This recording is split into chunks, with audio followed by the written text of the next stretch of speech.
tujifunze na tuji-equip ili tunapokuja mahakamani tuwe na ushahidi unaojibu makosa ya kifedha.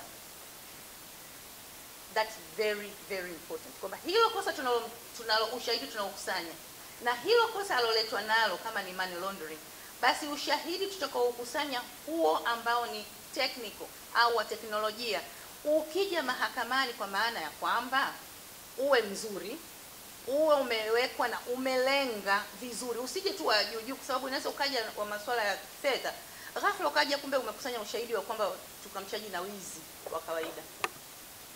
Kwa hiyo tuende, narudia tena, ushahidi unaojibu makosa ya kifedha tunayoyazungumzia hapa leo.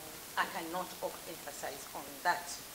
Ili kuisaidia sasa maamuzi sahihi, yani mahakama kutoa maamuzi sahihi.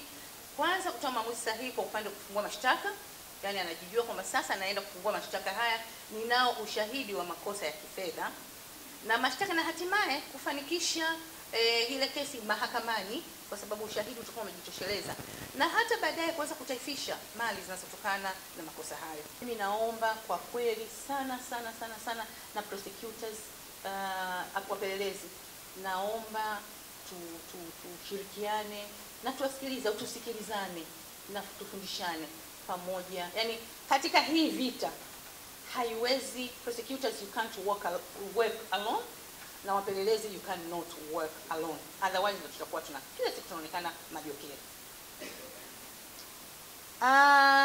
Kwa hiyo nimepitia mada mbalimbali zilizomo kwenye ratiba ya mafunzo haya, nikaona mambo ambayo yatajadiliwa ni mazito na mahususi kwa muktadha mzima wa makosa ya kifedha, ikiwemo digital and forensic evidence, use of science in exposing criminal organization, na nimeona kuna kukumbushana kuhusu maadili, very very very important. Na yani kwa kweli hongereni kwa kuiweka hili swala, kwa sababu kama nilivyosema wenzetu na financial muscles, yani maadili kwa tukumbushane kwa kweli on this, na jinsi gani in financial investigations inasaidia successful prosecution of crime. Narudi kule, sio yale makosa ya aliona, alitenda, alisikia. We have to be good kwenye hii masuala ya financial investigation, kushinda kwenye prosecution of this kind of crime.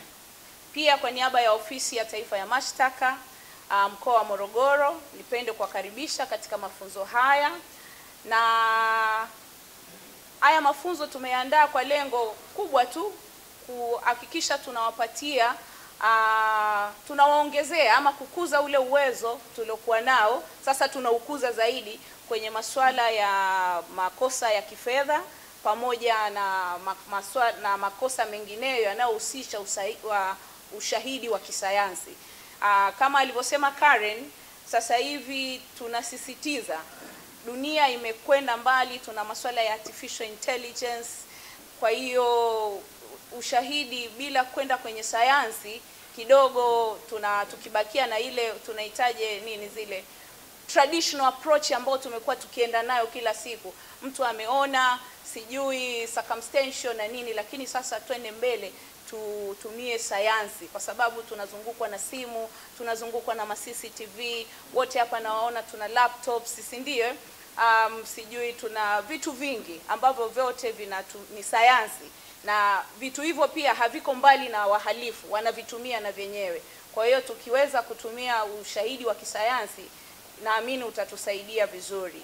Lakini mafunzo haya pia ni dhamira ya dhati ya mkoa wetu wa Morogoro kuhakikisha tunafanya upelelezi na uendeshaji wa mashtaka ambao unakuwa na ufanisi mkubwa na unaolenga kukomesha uhalifu katika mkoa wetu wa Morogoro. Lakini tunataka kujenga mkoa salama ambapo wananchi wake wanaweza kufanya shughuli zao za kiuchumi na kijamii kwa amani, bila woga na bugdha kwa kuogopa vitendo vya uhalifu. Lakini pia natambua tumekuwa tukipitia faili za kesi, lakini tumekuwa pia tukipoteza kesi nyingi mahakamani.